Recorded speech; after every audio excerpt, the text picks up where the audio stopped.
Most of you aren't subscribed. Make sure to subscribe, as it helps out the channel.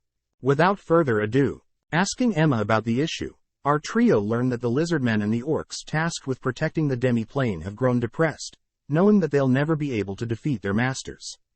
Mio wonders if they should let someone else train them, but Tomo asks Mio to use her head, as the followers may think their master may have abandoned them. Hearing Tomo insult her, Mio suggests she and Tomo exercise a bit, but Makoto orders them to not fight. Wondering how strong these lizardmen are, Makoto asks to visit them himself, asking Tomo to rally them, but she can't be bothered.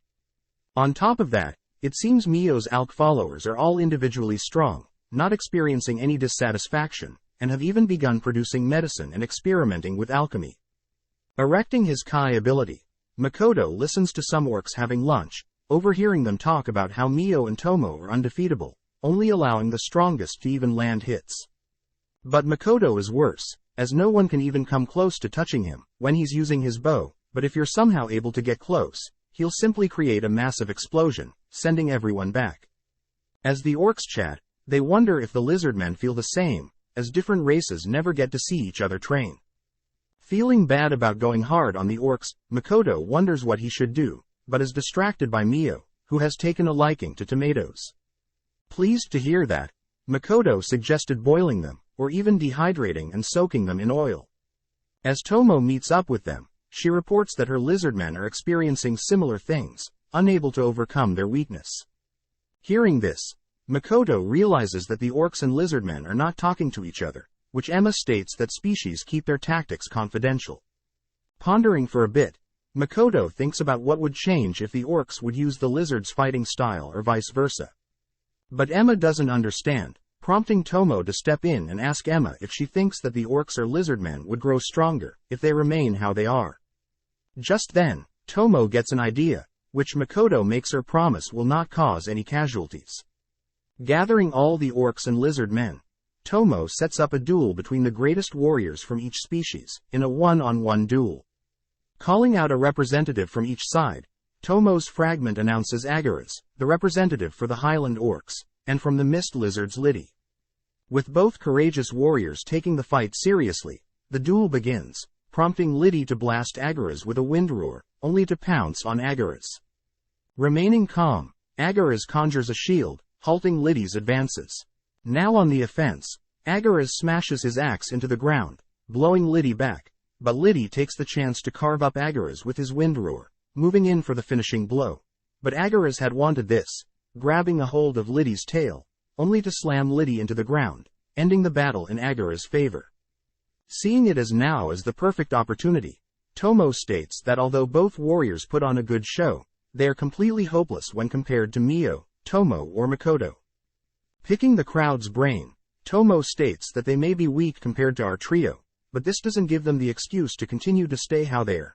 Therefore Tomo announces that every 7 days, every orc, lizard, dwarf and alk will be asked to participate in individual matches, with a rank assigned to each person. Hearing this, the crowd fears that they'll be revealing their tactics to other species, but Tomo scolds them, as hiding their secrets are the least of their worries, as by ridding themselves of their ego, and learning from others, is truly the only way to even come close to our trio's knowledge and power. With Makoto chiming in, he too states that growing, learning and competing with each other, will allow them all to become true warriors, naming the system the Demi-plane rankings. Returning to town, Tomo and Mio once again compete to see who has the higher level, but unfortunately Mio remains the stronger one, with a level of 1500 and Tomo with a level of 1340. Seeing Makoto with the girls, the receptionist tells Makoto about how Lime, the rank 1 adventurer in town, had retired, and asks Makoto to find a suitable replacement. Thinking for a bit, Makoto says he knows a couple rank 100 adventurers, which Makoto then asks Tomo to train Toa's party, knowing Tomo is more than capable. As Makoto leaves, Tomo thinks about how Makoto's attitude when talking about Toa is serious, therefore Tomo deduces that Toa resembles someone in Makoto's past life. Knowing this, she reasons it would be best for her to train Toa and her party, and make them leave Makoto's life as fast as possible. Immediately brutally training Toa and the others, Tomo puts them through hell, tasking them with fighting huge beast creatures, But immediately Tomo is forced to step in, trapping the creatures, as Toa's party are about to lose. Asking them individually, Tomo demands to know why Louisa, the elven archer, and Toa the assassin decided to attack head-on, scolding them for being too reckless simply because they're high level. Next, Tomo questions Hazel on not using his earth and water magic, which surprises everyone, as he's only been able to use healing magic. Seeing as there is no other way, Tomo teaches them a strategy, asking Hazel to lay out a trap for the creatures, and Louisa to reposition herself, to shoot from afar. Releasing the trapped creatures, the party are shocked to see some of the creatures stuck, allowing Louisa to easily snipe them. But Tomo asks the party to be on guard, as there are more coming. Tomo instructs Renina the dwarf to tank the incoming swarm, allowing Toa to stealthily sneak in from behind and slay them. With this, Tomo states that Hazel only needs to heal when needed, and cast water and earth spells to help with offense. With the party training until sunset, Tomo congratulates everyone, but sets their next goal of conquering a creature's den, filled with 100 of the same creatures they've fought today.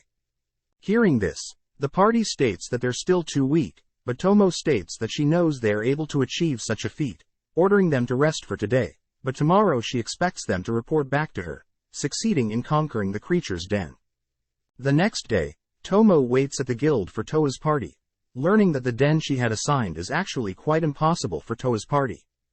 The location is known as Death Wish Road, as the location is near the Tinnarak forest, where many adventurers have gone missing. Just then, Toa and her members return, completely beat up and having used up all their resources, but they complete Tomo's quest, making a name for themselves in town. Cutting to Makoto, we see him ask Mio if she could hunt down the ambrosia flowers, asking Mio to search the Tinnarak forest. Heading to meet with Patrick, Makoto asks if he could borrow some of Patrick's housing space for his own company, which Patrick happily obliges, asking Morris to make space for Makoto. But Patrick fires back a question, having deduced that Makoto is attempting to hide his business from the kingdom. Apparently, Makoto had learned from the receptionist that hiding one's business is quite normal, but it's difficult to get connections. Since Patrick owes him a favor, he knows that Patrick would be more than happy to help out, as Patrick personally knows a location completely outside the reach of the kingdom, asking for some time to arrange such a location. Following Mio, we see her and one of her followers finally reaching the Tinnarak forest, but as we zoom inside of the forest, we see several adventurers, exploring the forest, unknowingly having two mysterious people stalking over them. Thanks for watching. Subscribe, like and comment.